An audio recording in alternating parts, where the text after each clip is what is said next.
Good day everyone, I'm Jobber. Today I will report hemisphere and sphere. So the question is a booper in Ilocos is making photo cakes in the shape of hemisphere with a radius of 5 cm.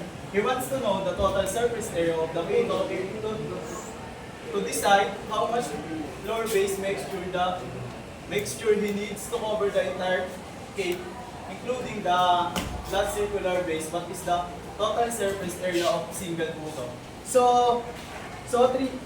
The traditional puto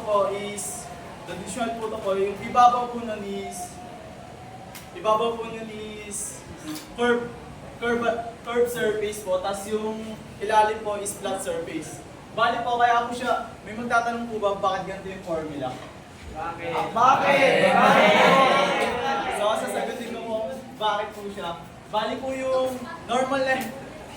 yung hemisphere po is kalahati po siya ng, example po, bola. Kalahati po siya nun. Bali po yung 4 pi r squared po is i-divide mo po siya sa 1/2 or 2. Bali magiging ano po siya, 2 pi r squared. Bali po yung flat surface po, yung ano niya po doon is pi r squared po. Bali may visible 1 po. Ipapag-plus lang po natin yung 2 pi r squared plus pi r squared equals of 3 r squared. Bali ayan na po yung formula ng hemisphere.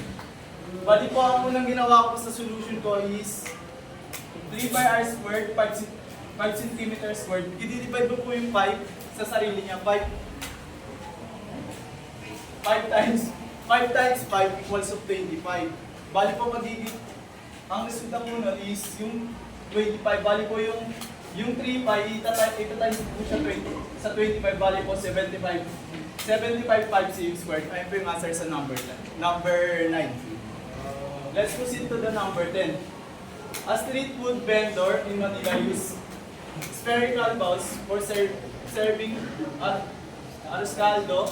The bowls are shaped like a perfect sphere with a radius of 7 cm. He wants to paint the exterior of the bowl with a food safe paint. What is the total surface area needed to paint one bowl? So, ang formula po sa sphere, 4 pi r squared po. So, ang una pong ginawa is 4 pi. Pinag-times ko po yung 7 sa sarili niya, bali 49 po. Tapos yung 4 po dito is ita-times po siya sa 49, bali 196 pi cm squared po. Yung lamang po.